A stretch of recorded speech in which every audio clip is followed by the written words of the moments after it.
Hi අඹ කාලෙට නැතුවම බැරි අඹ චට්නිය අද හදන විදිහ ඕගලන්ට මං කියලා දෙන්නද? ඒක මාරම ලේසි රෙසිපි එකක්. ඒකට අපිට ඕන කරන්නේ අඹ ගෙඩි දෙකකුයි, සුදු ලූණුයි, ඉඟුරුයි, කුරුඳු කරාබු නැටි කරදමුංගු, ගම්බිරිස්, මිරිස් කුඩු, ලුණු කුඩු සහ අවශ්‍යම අමුද්‍රව්‍ය තමයි සීනි. සීනි නැතුව නම් ඉතින් අපිට අඹ චට්නිය රසට හදන්න බෑ. ඒක තමයි අපිට අත්‍යවශ්‍යම. මේකට හොඳට පැහිච්ච අඹ ගෙඩි තියෙනවා නම් වඩාත් හොඳයි.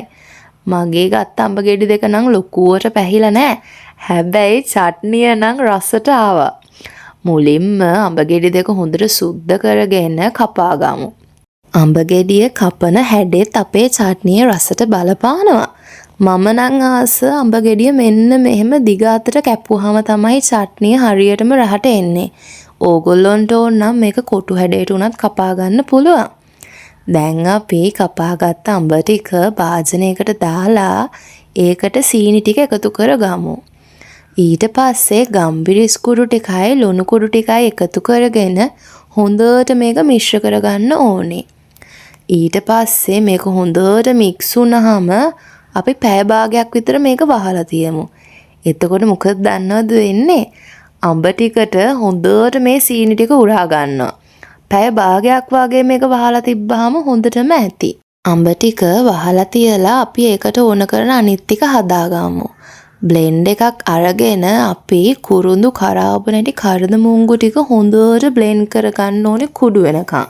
බ්ලෙන්ඩ් එකක් නැත්තම් ඕගලන්ට මේක කොටලා උනත් ගන්න පුළුවන්. මම නම් ඉතින් ලේසියට බ්ලෙන්ඩ් කරා. මේ තුන හොඳට බ්ලෙන්ඩ් වුණාට පස්සේ මේකට සුදු ලූණු ටිකයි ඉඟුරු ටිකයි දාගන්නවා. මේකටම දාගෙන ඊට පස්සේ ආයෙ මේක පේස්ට් එකක් වෙනකන් හොඳට බ්ලෙන්ඩ් කරගන්න ඕනේ. ඔන්න බලන්නකෝ මම ඒක බ්ලෙන්ඩ් කරාට පස්සේ මේක එන විදිය. මේක කෙටුවත් කිසිම ප්‍රශ්නයක් නැහැ. මෙහෙම කරාම ඉතින් අපිට වැඩේ ලේසියිනේ. මේකෙන් තමයි අපේ චට්නියේ රස ගොඩාක් වැඩි වෙන්නේ. සුදු ලූණු ටිකක් වැඩි වුණාම තවත් රහයි. ඔන්න පැය භාගයකට විතර පස්සේ අපි අඹ ටික බලමු. පේනව නේද සීනි ටික හොඳට දිය වෙලා අඹයකට උරාගෙන තියෙන විදිය. ඒක තමයි මේක රස වෙන ලොකුම ට්‍රික් එක. ඔන්න දැන් ඒක අපි ලිපෙන් තියාගමු. අඩු ගින්දරේ තමයි මේක හදාගන්න ඕනේ. මේක හොඳට අඹ ටික තැම්බෙද්දී අපි මේකට අපි හදාගත්ත පේස්ට් එක එකතු කරගන්න ඕනේ.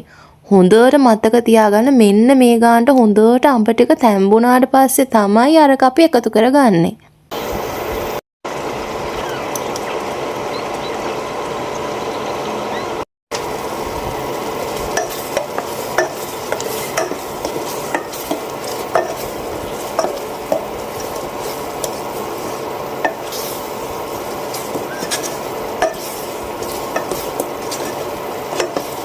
අඹ ටික අර පේස්ට් එකත් එක්ක හොඳට මෙහෙම ඉදෙද්දී අපි මිරිස් කුඩු ටික එකතු කරගමු.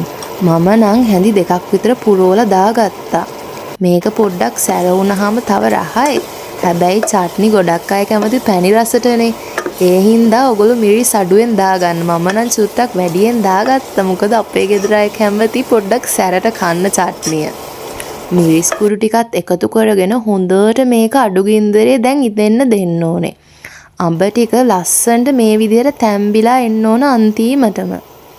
බලන්නකො ලස්සන මේ චට්නිය හැදෙන විදිය. ආසිතනා නේද කන්න.